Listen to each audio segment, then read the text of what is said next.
মাননীয় প্রধানমন্ত্রী ইতিমধ্যে নির্দেশ প্রদান করেছেন বাণিজ্য মন্ত্রণালয়কে, কারণ বিশেষ করে এটা দায়িত্ব হলো বাণিজ্য মন্ত্রণালয়, এবং আমরা বাণিজ্য মন্ত্রণালয়কে সবাই মিলে সহযোগিতা করব। মানে আমরা বদ্ধপরিকর যে দ্রব্যমূল্য যাতে নিয়ন্ত্রণে থাকে।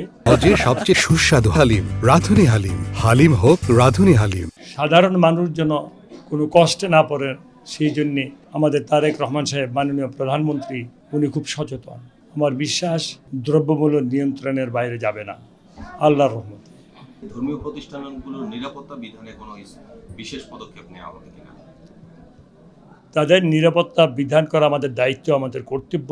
আমাদের দায়িত্ব পালন করার জন্য আমরা 100% চেষ্টা করব, এবং যারা উচ্ছৃঙ্খলতা সৃষ্টি করবে তাদেরকে অবশ্যই সাথে সাথে আইনের আওতায় নেওয়া হবে এবং তাদের বিরুদ্ধে আইনানুগ ব্যবস্থা নেওয়া হবে।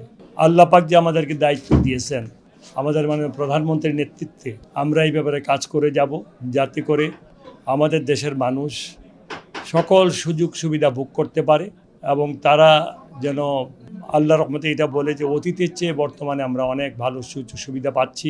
সেই চেষ্টাটা আমরা অবশ্যই করব।